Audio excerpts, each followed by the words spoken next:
د ایران تلویزیون خوږو او معززو مینوالو سلام او مینه مو منئ په دې هیله چې ټول به راته ښه او صحتمند وئ.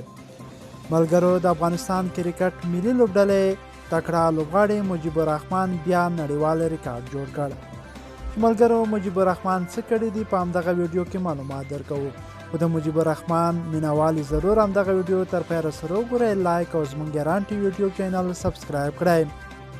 د بنگلادیش تجارتي لیګ د 2019-2020 سیالۍ پای ته ورسېدې چې په لومړي ځل راجشاهي اتلولي خپله کړه او اوس به تر راتلونکي کال پورې د اتلې لوبډلې په توګه یادېږي.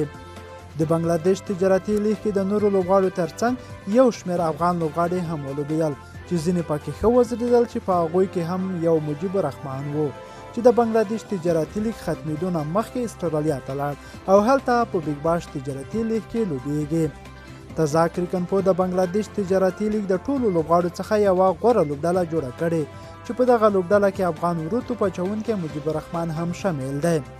د انډر راسل په مشرۍ دغه غوره لوبډله کې محمد نعیم لیټونډاز، ریولوسی مشفق الرحیم وکټ ساتونکی، ډیوډ میلن، مهدي حسین، محمد عامر، مجیب الرحمن، مهدي حسین رانا او مستفیض الرحمن شامل دي.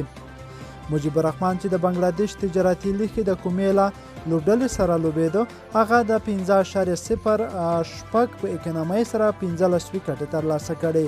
همداراز نوموړي د خپلې لوبډلې لپاره ښه لوبه ترسره کړه او په یوه لوبه کې خو ان د دواړو لوبډلو ترمنځ لوبه سوپر اوور ته لاړه چې مجیب الرحمن د خپلې لوبډلې له لوري سوپر اوور ترسره کړ او خپله لوبډله یې بریالی کړه.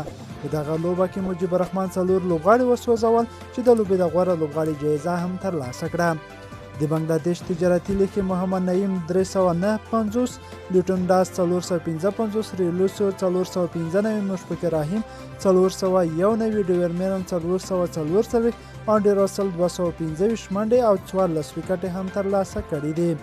مهدي حسین 253 منډې او 12 ویکټې اخیستې دي.